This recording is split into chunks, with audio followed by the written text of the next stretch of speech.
Getting right into today's video, I'm actually starting off by prepping my practice hand. I went ahead and added our easy prep system. If you're not familiar with that, definitely check it out. It is our technically press-on system for our practice hand that we created to go perfectly with our silicone practice hands. So now that I have it all prepped, I'm going to be going in with my tips. These are from Amazon. And do note that I'm using the non-posable version of our silicone practice hand. These are our Gen 2 hands and they are magnetic, as you guys can see in the background, the magnet stand. I'm going to go ahead and cut these to the desired length.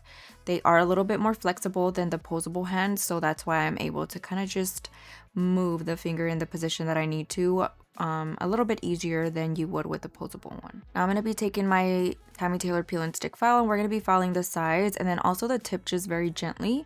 I just want to make sure everything is nice and crisp before I go in with my acrylic application. Now I hope this angle is a lot better. We kind of figured I would move that around so that you guys can get a better glimpse of the live that I was doing when I was doing these designs. So we're gonna go ahead and get started with our acrylic application. For this beautiful brown color, I'm actually using chocolate acrylic powder from Natali Carmona's line. I have no idea if she still has it available, but if she does, I'll leave it linked for you guys. It is a little bit of a thicker consistency since it is a very pigmented color, so note that the application is a little bit different when it comes to super pigmented acrylics. Absolutely loved the color and I thought it would be perfect for this fall design that I'm going to be creating. So we're going to be carefully applying that. I did take my sweet time with it, so if you were on live while I was doing this, I took my time with the application. I did not want it to get messy. If you guys have any experience using really dark and pigmented colored acrylics, sometimes they can get really messy, and once you get them in the cuticle area, it's really hard to get it out. So I wanted to make sure that I was extra careful during this application portion. And do note that in order to minimize the contamination from the pigment into your monomer, you have to wipe your brush thoroughly and effectively every single time that you are about to dip back into your monomer. So I did get a little bit of transfer, but it wasn't anything too crazy. If you're not wiping it thoroughly, you will make that monomer super brown or whatever color you are using. So make sure you are extra careful with that. So I'm using tons of beads when I'm doing this process. I'm not focusing on the structure of the nail at all at this point. I'm just focusing on getting that color on the entire nail. Now for the ring finger, we are going to be going in with an ombre design. So we're going to be creating that with this really pigmented brown color, and I'm going to show you guys exactly how I create my ombre so that hopefully you guys can create it as well. So the first and most important thing that I like to say is we're going to do this in very thin layers. So if you guys try to make your ombre super thick on the structure that you need, I'm here to tell you it's going to be a little bit trickier. You absolutely can do that once you're a little bit more comfortable using acrylic and doing ombres in general. But I'm doing this very thin, so I'm just trying to get a nice opaque layer. Once I get that, I'm gonna go in and kind of brush upwards that starting point of where I placed my brown color.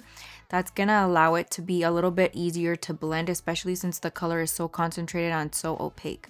Next, I'm taking a small bead, and right above that, we're gonna just blend it down.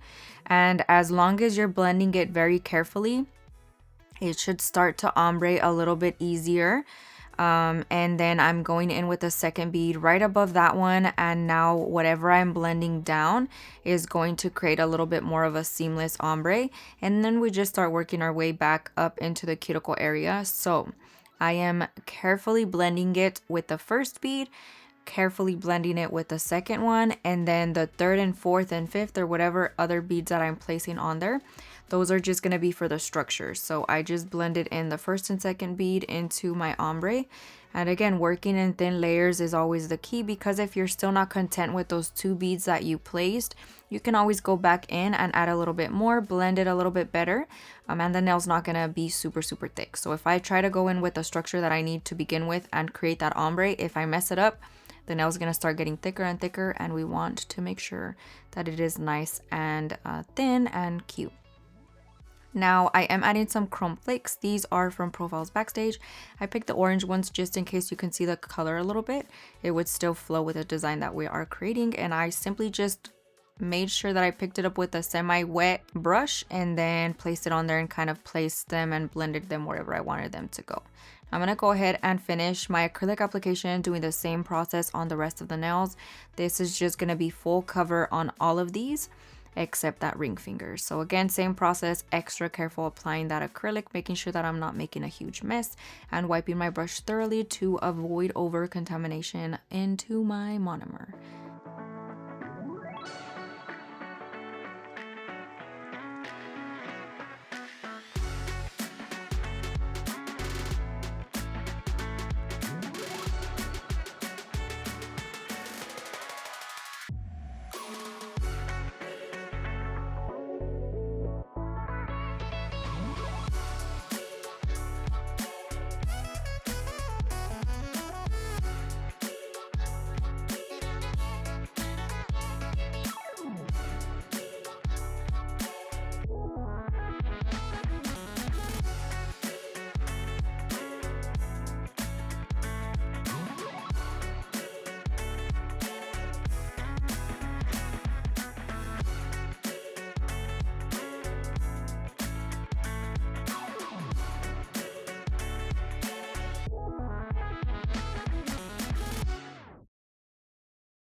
Next, I'm going to be taking my clear acrylic. This is going to add the strength back into our nail. And also, we're going to be creating the structure that we need for a nail set. Now, do note that I'm not doing a crazy apex at all. I really just am trying to get it all nice and even. Since this is my practice hand, I do try to save a little bit of product in general. So we're not going to be overly structurizing this nail. We are just simply putting some clear acrylic to make the nails a little bit thicker, and then we're gonna get into our filing process. So of course, if you are doing this set on a client, make sure that the structure of the nail is perfect and you have the apex on there just like you would need to.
Now, during this process, not even gonna lie, I completely forgot that I was gonna try to do like the quilted type of design on this nail. So I panicked. I overly panicked and I ended up grabbing one of these extra long tips that I have. They're the ones that I used actually to make the extensions. And I dipped it into my clear acrylic. That is key so that it does not stick. And then simply you're just gonna take that and place it on the nail, press it down in the angle that you want it to be. Now, I wasn't super careful and super perfectionist when I was doing this because I was in such a panic that I completely forgot I was going to do this design. And I was scared that the acrylic was already a little too dry for the step that I needed to do. Otherwise, I would have made sure that they were nice and even, and I made all the little triangles the exact same width and thickness and shape. But again, I was in a panic and I kind of just did it on there hoping for the best. So we're doing some diagonals from the left down to the right, and then we're doing the opposite from the top right down to the left, and we're just kind of crisscrossing those until we get that like quilted type of design. So make sure that when you are doing this, you have the right structure to the nail because we're not going to be filing this nail. So very important that you have the structure perfect and as neat as possible. You can always create this design with an e-file as well. I personally feel like that's a little bit scarier. So I just like to do it this way. I'm going to go ahead and finish off my clear encapsulation and then we're going to get to filing.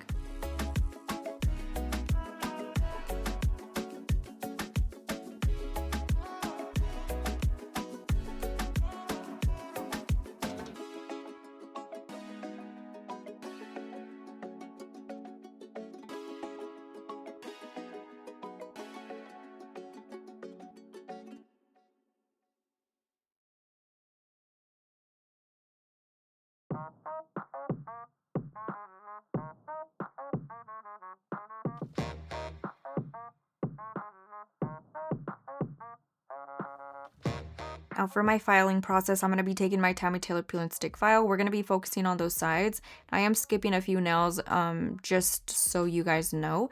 It was because it wasn't dry yet. So if I finish my application and get right to filing, since we are just doing 4 fingers, sometimes the nails won't be fully dry when I am ready to file them. So we're just gonna wait, skip, and then come back to it. As soon as we started filing these nails, they started drying a little bit quicker, so we were good to go. But I'm gonna be focusing on those sides first, and then we're gonna be filing the surface with my e-file. I am using my e-file at a speed of about 12,000 RPMs, and along with that, I'm using my 5-in-1 bit. That is the bit that I highly recommend anyone and everyone to get if you are wanting to get into e-filing. This one is my favorite for debulking and finish filing.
am going to be flipping the hand around, and then we're going to be filing the tip. I'm still taking my Tommy Taylor peel and stick file to do this.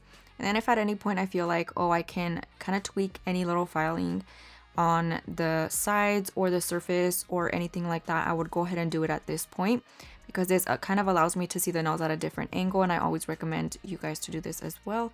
It is super, super helpful. For example, this middle one, I thought it was a little too thick on the side, so I went ahead and I just filed it a smidge more.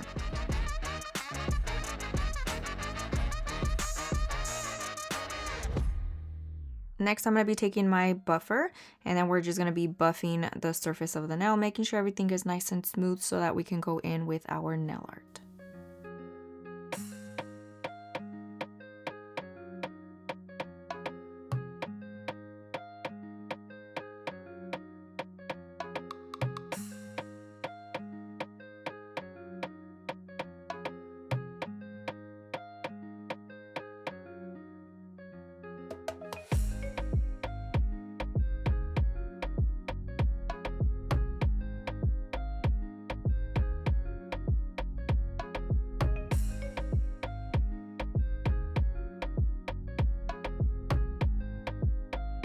I'm going to be going in and cleaning the surface of my practice hand and the tips as well.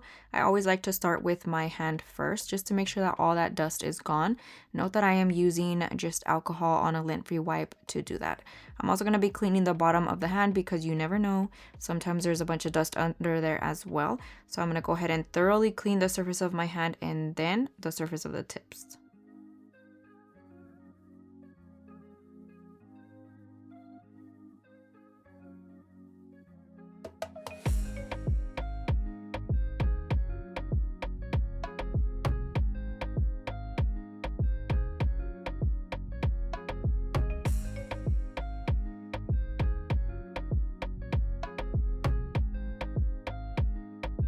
Now for our nail art, we're going to be doing a little bit of 3D flowers and some leaves as well. Perfect for the fall time, of course.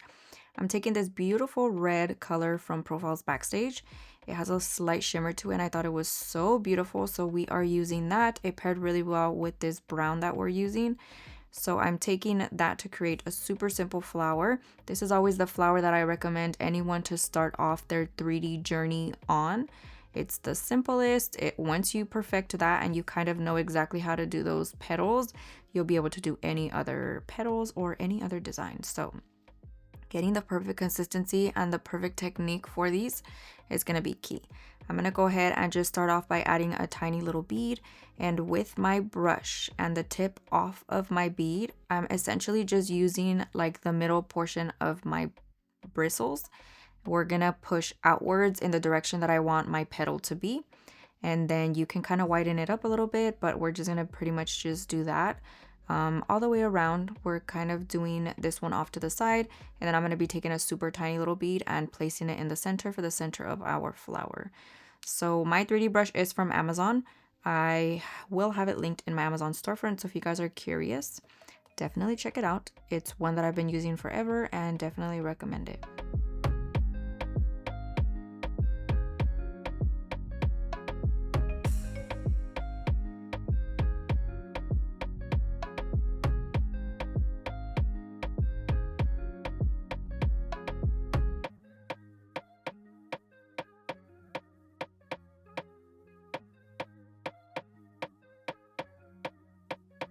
Now for my leaves, we are going to be doing like a little maple leaf type of design. I struggled with these and I don't remember why.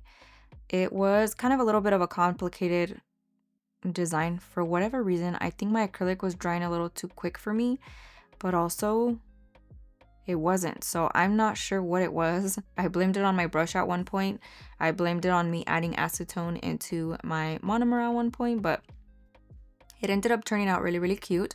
So for these leaves, we're doing a series of 3 of the same type of technique, and then kind of connecting it to create that little maple leaf type of design.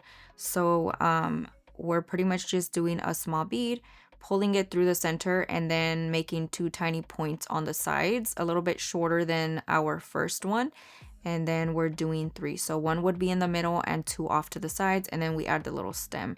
I'll let you guys kind of just watch this. It's kind of weird to explain, So hopefully you guys can kind of gather exactly how I'm doing it.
Now I did decide to add a little bit of glitter into the pinky nail and the index nail. So I'm just doing a little cuff design using an orangey gold color. This one is from Not Polish. It's one of their gel liners. And I'm just going to be going around very carefully around that cuticle area on both of the nails, and of course curing in the light.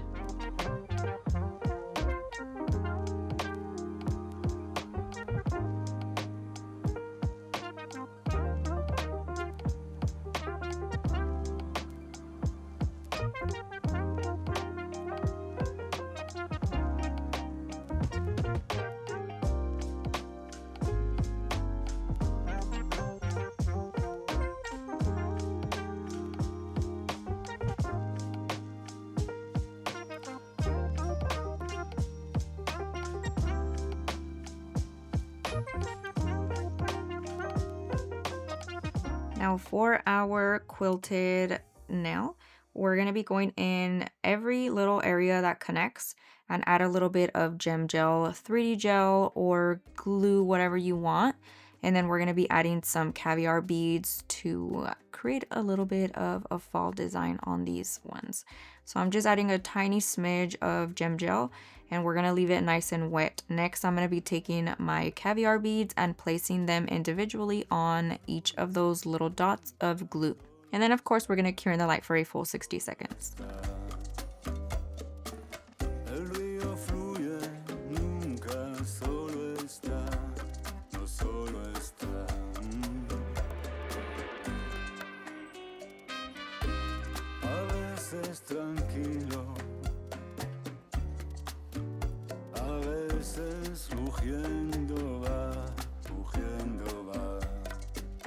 We're going to be going in with top coat of choice. I am going in with a combo of matte top coat from Not Polish and then glossy top coat from Not Polish as well. I'm going to be going in on the index finger and the pinky nail with matte, and then the cuff design is going to be in glossy, and then the ring finger is going to be entirely glossy around our 3D little design that we created. Curing that in the light for a full 60 seconds. I like to do 2 rounds just to be safe, especially on my clients.